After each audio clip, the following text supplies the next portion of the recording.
जय श्री राम। आप सभी का जीवन मंगलमय हो। आज की जो अर्थशास्त्री हैं हमारे भारत के भी और इसके पहले के भी अर्थशास्त्री पूरे विश्व के, उन्हें अर्थशास्त्र का लगता है ज्ञान ही नहीं। पहले के तुलना करें हम लोगों के समय में तो 1 कुंटल गेहूं का दाम 50 रुपये था और उस गेहूं के साथ में 1 कुंटल गेहूं पैदा होता था और उसी 1 बीघे में 30 किलो से लेकर 40-50 किलो तक एक ही साथ में मसूर गेहूं या मसूर चना या मसूर मटर बोया जाता था, वो पैदा होता था, जिसमें किसान की कोई लागत नहीं थी, सिर्फ श्रम लगता था, मेहनत।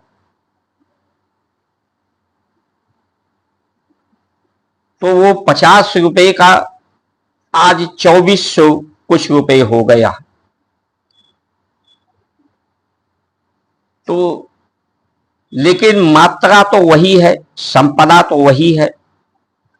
जिस तरह से हम लोगों के समय में 7 रुपए का एक चांदी का सिक्का था, आज करीब 500 का है। तो चांदी का सिक्का तो वही है, वैल्यू तो वही है। डीजल उस समय 1 रुपया कुछ पैसे में था, पेट्रोल 3 रुपए में लगभग था, जो आज पेट्रोल 100 के लगभग है। तो इसका पर्याय यह है कि सिर्फ महंगाई बढ़ा देने से, रुपया बढ़ा देने से संपदा तो नहीं बढ़ी, संपदा तो वही उतनी ही है। और इसे लोग आर्थिक सफलता की बात करते हैं कि पहले से हम ज्यादा समृद्ध हो गए, ज्यादा हमारे पास पैसा आ गया, हम 60 गुना 50 गुना आगे चले आए। लेकिन वैल्यू तो आज कम होती गई। मनुष्य के शरीर की शक्ति जहां 1 कुंटल व्यक्ति एक मजदूर उठा लेता था, आज उसे 25-30 किलो उठाने में पसीने छूटते हैं। उस समय कोई व्यय नहीं था, पैसे की सहयोग से लोगों का जीवन चलता था। बिना पैसे के भी लोग जीते थे, इतनी पैसे की जरूरत नहीं थी। आज बगैर रुपए के आप 1 दिन भी नहीं जी सकते। यानी व्यापार के लिए आपके जीवन की शक्ति को कम किया गया है। ऐसा व्यापार, ऐसी मानसिकताएं, प्राकृतिक संपदा को ही संपदा माना जाता है। प्राकृतिक संपदाएं हमारी बढ़ी नहीं, पशु को धन माना जाता था। पशु की संख्या हमारी गौ संपदा, अन्न संपदा, प्राकृतिक वन संपदा, जल संपदा बढ़ी नहीं, और हम अपने आप को धोखा देने में लगे कि हमारी आर्थिक स्थिति बहुत सुदृढ़ हो गई है। धर्म ही हमारा हमें सुदृढ़ कर सकता है। इसके महत्व को, धर्म का आधार विद्या है। जिस आधार को मुगलों ने खत्म किया, अंग्रेजों ने खत्म किया था, आज की सरकारें भी उस आधार को स्थापित करने में असफल हैं। इसलिए धर्म बिना आधार के निराधार है। जो आधार नहीं, जिसका निराधार हो जाता, उससे कोई लाभ नहीं होता।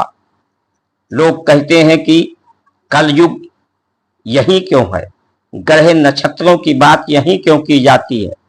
इसलिए की जाती है कि भारत में ही 27 नक्षत्र हैं। 4 ऋतुएं प्रत्यक्ष रूप से हैं, वैसे 6 ऋतुएं हैं। विश्व में कहीं भी 6 ऋतुएं 4 ऋतुएं नहीं हैं। तो इन 27 नक्षत्रों का और 9 ग्रहों का गुण है, जो तत्वों में, शब्द तत्व में, आहार तत्व में, सभी तत्वों में ये गुण विराजमान होता है। इसी गुण के अनुसार व्यक्ति में तत्व, इनकी मात्रा के अनुसार व्यक्ति में विशेषता या निकृष्टता होती है। इन्हीं गुणों के कारण गति है और इन्हीं गुणों के कारण परिवर्तन है। तो ये ग्रह नक्षत्र सिर्फ भारत में ही ज्यादा प्रभावी हैं, प्रभावशाली हैं, और देशों में इनका प्रभाव कम है, कम प्रभाव देते हैं, न्यून प्रभाव देते हैं। ये ग्रह नक्षत्र के गुणों को हम शुद्ध करके, प्रभाव को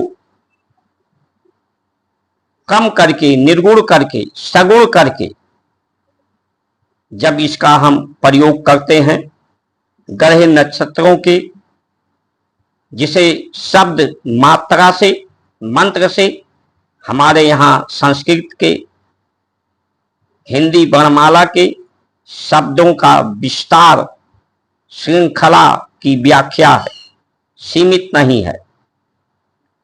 शब्दों में भी वही गुण होते हैं, तत्व में भी गुण होते हैं। शरीर उन्हीं तत्वों, गुणों से ये शरीर की आकृति है। इसलिए इन गुणों से मुक्त, गुणों के दोष से, विकारों से मुक्त होकर के चित्त की विरोधी निरोध वृत्तियों से निरुद्ध करके, इंद्रियों को निरुद्ध करके, मन को निरुद्ध करके आंतरिक सुरक्षा, रक्त की शुद्धता, लीवर, किडनी, दिल, बुद्धि, सभी की शुद्धता, पवित्रता, स्वस्थ रहने का जो विधान है, जो प्राण की गति है, प्राण ही ईश्वर है। हमारे यहाँ अंधविश्वास नहीं है।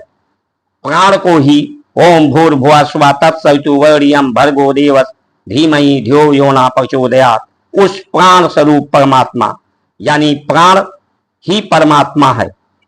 उस प्राण को, प्रभु यानी प्राण को भू से, भू तत्व से जब स्पर्श कराया जाता है, स्पर्श होता है, संघर्षण होता है, दो प्राणों को बीच में, मूलाधार में दोनों टकराते हैं तो प्रकाश पैदा होता है। यानी भू तत्व में ही प्राण तत्व से परमात्मा जो सुषुप्त अवस्था में है, शरीर के अंदर विद्यमान है, उनकी जागृति होती है। उनकी जागृति से जो आनंद प्राप्त हो जाता है, वो आनंद दुनिया के किसी साधन से प्राप्त नहीं हो सकती। दुनिया के साधन से आनंद प्राप्त करने की इच्छाएं समाप्त हो जाती हैं। वो शक्ति प्राप्त होती है, महान शक्ति, जिसके सामने संसार की शक्ति तुच्छ हो जाती है। संसार के दूसरे साधनों से शक्ति प्राप्त करने की आवश्यकता नहीं होती। ये संशय भ्रम को समाप्त करके पूरे परमात्मा का ही परिवार समझने की ये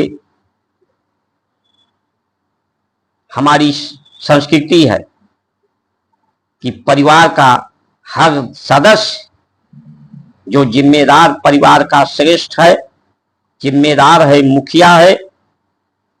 आज वो मुखिया कोई प्रदेश का मुखिया है, कोई देश का मुखिया है, तो वो परिवार का मुखिया है।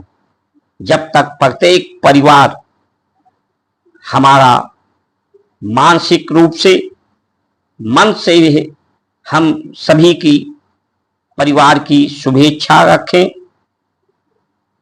वाणी से रखें और कर्मों से सभी को, सभी परिवार को सुखी रखने का, स्वस्थ रखने का, सुरक्षित रखने का, संभालने का, सत्कार देने का, नमन वंदन करने की हमारी संस्कार संस्कृति है। बिना संस्कार संस्कृति के अभाव में, विद्या के अभाव में आज की जो परिस्थितियां हैं कि बच्चों को कि अधिक से अधिक पढ़ाई करो, पढ़ाई में लोग पैसे लगाने लगे, बच्चे श्रम करने लगे, पढ़ाई को एक नौकरी, एक रोजगार का साधन बताया गया और आज उन नौजवानों को उस पढ़ाई लिखाई, मेहनत, जो पैसा खर्च किया, आज वो उन्हें लग रहा है कि वो बेकार हो गया है, जिसके वजह से ही इस भ्रष्ट तंत्र ने, भ्रष्ट तंत्र क्या है? जब आंतरिक शरीर की तंत्र खराब हो जाते हैं तो बाहर के तंत्र भी खराब हो जाते हैं। आंतरिक तंत्र जब शुद्ध होते हैं, शक्तिमान होते हैं, स्वस्थ होते हैं, तो बाहरी तंत्र भी स्वतंत्र होते हैं, शक्ति होती है। इसलिए जो भ्रष्ट होता है वो निष्प्रयोगी हो जाता है, उसका कोई प्रयोग लोगों के सुख के लिए, शांति के लिए, समृद्धि के लिए उसका प्रयोग असफल हो जाता है। इसलिए सभी सावधान हो, भ्रष्टाचार को जड़ से मिटाएं और शिष्टाचार को बढ़ाएं। जय श्री राम।